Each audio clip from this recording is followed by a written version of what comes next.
All right, so let's talk about working leads. When brokers work leads, it's all, I always say it's a systematic approach, and it's to move a potential client through the sales process. So when we talk about working leads, what does that look like? Right. And we've spent a lot of time on this sales process, but I love talking about it just because it works. It's proven over and over again that the system works. So when a lead comes in, first and foremost, it's contact and engagement. Initiate the contact. This can be through a phone call, email, social media, or other channels. And I always say it's text messaging. If we're not texting these prospects, we're losing a form of communication or contact. But you need to initiate the conversation and the relationship. So when a lead comes in, usually one of the first things they do is get like, hey, thank you for your interest, email. Then they get a phone call, then they get a text. So there is that methodology that we talk about when a lead does come in. So what we normally like to do is qualify. The lead needs to be qualified to determine if they're suitable to be a client. And this is just, I say, assessing, factors like budget, what they've done in the past. Have ownership experience, and how soon are they looking to get in business, and how long have they been looking for a business? So a lot of this is part of that's working the lead sales process, is qualifying and assessing. If talking to somebody, understand what their needs are, their challenges. This is the 3 M's that we've talked about, right? 3 M's: money, motivation, mindset. We want to, during that initial contact, qualification, and assessment, get an idea what the 3 M's are for this prospect. So this is just working a lead. And then, of course, it's the presentation. This is when you get up on stage and you get to deliver one of the best presentations, as if this was the one and only client that you have. And you can showcase the company and at the same time address any needs, overcome any objections. This presentation is very important. Now, here's the luxury we don't have. We don't know when somebody answers the phone if that is your next client. So today I have 7 appointments lined up for today. It's a good Monday, right? So my thing is, it's not getting through 7 appointments today. It's, I don't know which one of those 7, if it's going to be 2 of the 7, 3 of the 7 are actually going to turn into a deal.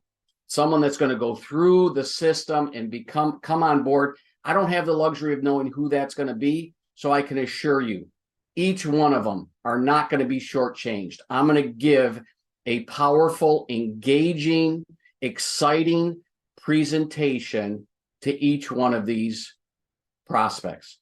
It's because it doesn't matter, because I don't know, who's the next one that's going to write a check.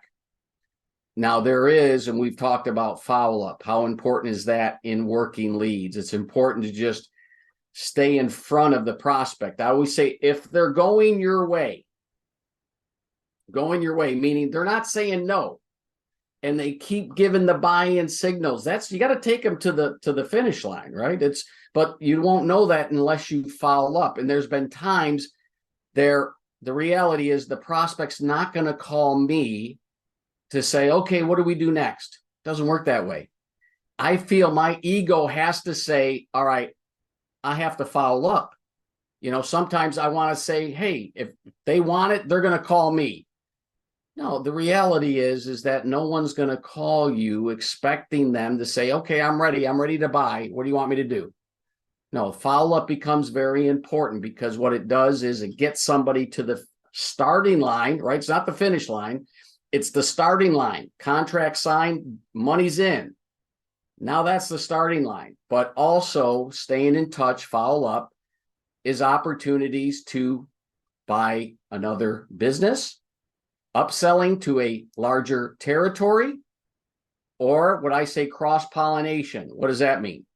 We have many examples of somebody that purchased one license for one company that through a convention, through a Zoom meeting, they decided they want to purchase another license from another company in our portfolio. So cross-pollination, and that's just a matter of follow-up with the prospect, staying in touch with them. It's not, when somebody comes on board, it's not that they shouldn't hear from you ever again. Yes, if they're going to be turned over to a company, but that's your client. You staying in touch with the client could be very beneficial for you. So follow-up is important. And of course, closing, it's the final step where you secure the commitment and the prospect says, let's go, they sign the deal, and it's signing a contract and getting funded. That, and again, that's the starting line. Get them to the starting line. I love, the documentation in the CRM that we use, Benchmark One, because this is something where, and I'm a stickler for keeping copious notes. No, anything that's going on, any communication with the client, even if it's outside of the CRM, because remember, any email you send, it's documented in there if it comes from the system. But sometimes you have to email that prospect outside of the system. Well, I still copy and paste it into the CRM system. I could fall off the face of the earth and someone could pick up the leads that I've worked and know exactly where they are in the sales process because it's in the notes. And that's really, it just helps keep track of progress. It aids in future efforts. The more you know, trust me, the better it is. When you get to a point where you have appointments every day, I can assure you the person you talk to today, come Thursday, you're going to forget who the person was, what you talked about. I have a good forgetter, so I have to refer to my notes because I have things that we talked about. So it brings, oh, that's the person we talked about. Now I know who that is. Because if you just gave me a name, I don't know who it is. I have to look at my notes to see, what did we talk about? Who is this person? Then it brings me right back to that appointment. Hopefully that makes sense on working a lead. Any questions, comments on working leads? I'll just give one example. What you talk about, the cross-pollination. We had a client who invested in Ideal Furniture prior to the pandemic, had kept his job, and he ended up not opening. Thankfully, because he probably would have failed. And Gary was able to take that lead and gave him a credit and converted him to a passive investment with Cozy Bend. But he bought Philadelphia. And then John talked about, upgrading. He went ahead and contacted him again and sold him the state of Tennessee.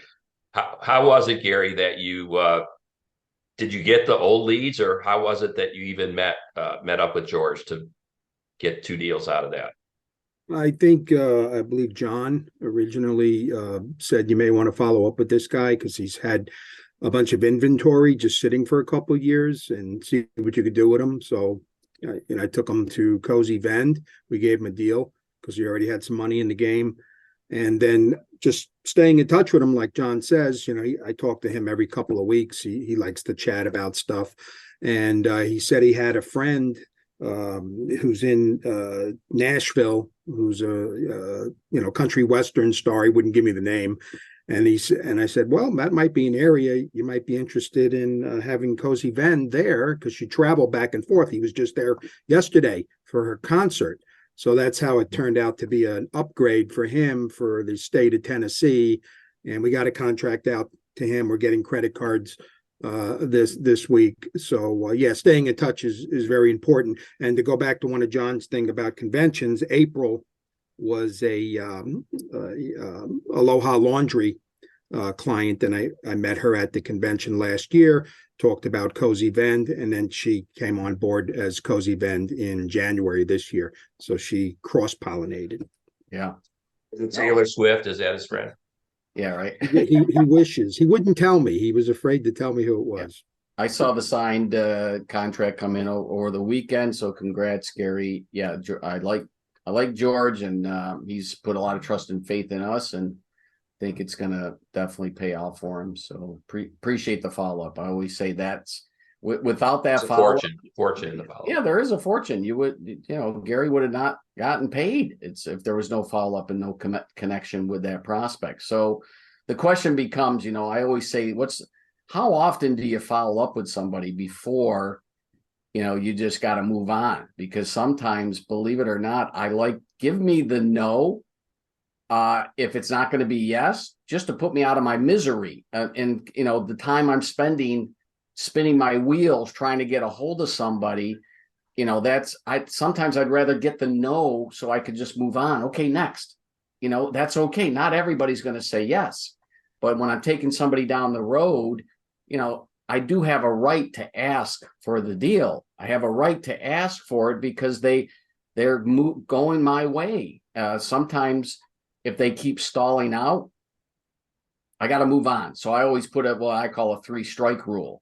And every lead has a minimum of 3 opportunities to respond or engage with you. So first, it's after the lead comes in. Now, believe it or not, somebody will fill out that form. They're interested in this, that, or the other thing. And all of a sudden now, you can't get a hold of them.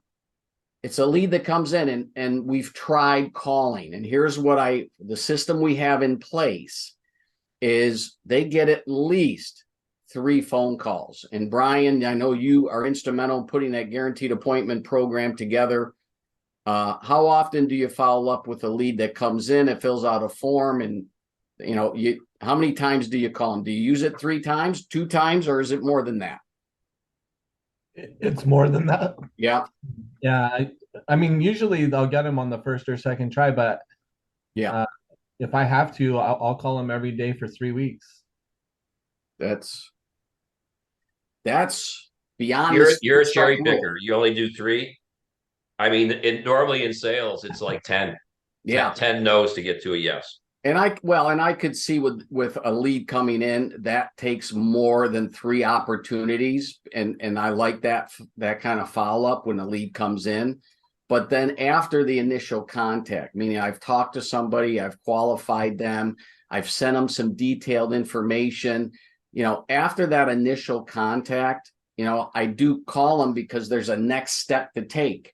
So everybody that I talk to and have an initial conversation, does each one of those convert to a sale? No, not at all.